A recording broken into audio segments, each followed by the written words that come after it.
From a design standpoint, probably the biggest challenge is the regulations. The regulations prescribe a minimum of a 50 millimeter radius here, which from a visual standpoint is a little bit cumbersome. And so for us working on the race car, the challenge really was to embrace the functional requirements, also embrace the regulations, but then find ways of introducing that precision back into the car. And we've done that with actually the functional openings at the back of this shape. So I think the most striking aspect of the 8 Series really is the proportion.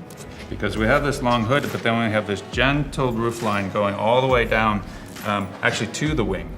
And so we have this swan neck style wing, and so the feed for the air going under the wing is incredibly smooth. Another aspect of the car is the mirrors. We have that very iconic M hook to the mirror pointing back toward the car. But then we have this lower support element, which really is a critical element for the aerodynamic performance of the car. And so it has that interplay between that emotional expression of a shape, but also the functional aspect. The lights are an incredibly important part of the identity of the car. In fact, these kind of two underslung U-shaped lights are very critical to the BMW identity.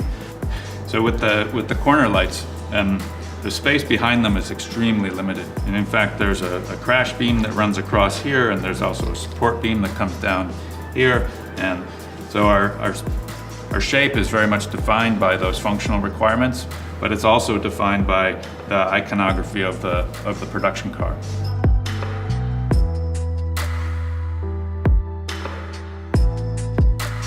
The key element of any BMW are the kidneys. I think they're a very modern interpretation of what a kidney can be. And we've taken that opportunity to celebrate really the inside of these kidneys with color. And that's something that makes the car very recognizable, but it also gives us a chance to differentiate the two team cars.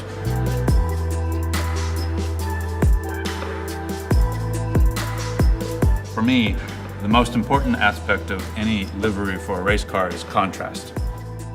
So we have these bold breakups, which give contrast, but then there's aspects of the layout that tie into the architecture of the car. So for example, this Hofmeister Knick, which is essential to any BMW, really sets up this relationship of the lines going all the way around the car, and it ties this whole greenhouse together in a way which can only be a BMW.